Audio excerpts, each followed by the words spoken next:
આ તરફ ગાંધીનગર મહાનગરપાલિકાની સભા યોજવામાં આવી હતી। વિવિધ પ્રશ્નો મુદ્દે રજૂઆત થઈ। ગાંધીનગર મહાનગરપાલિકાની સામાન્ય સભા મળી હતી। સામાન્ય સભામાં વિવિધ નિર્ણયને મંજૂરી પણ આપી દેવામાં આવી છે। ઘન કચરા માટે જમીનની ફાળવણી માટે મંજૂરી આપવામાં આવી છે।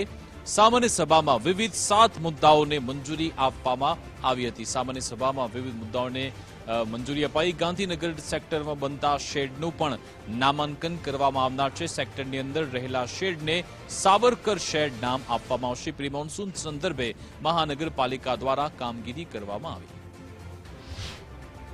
વિવિધ ટાઉન પ્લાનિંગ વિસ્તારમાં નાગરિકોને સુવિધા મળી રહે અને વિકાસ કાર્યોને ગતિ મળે તે માટે ફ્રી દરખાસ્તોને મંજૂરી આપવામાં આવી છે।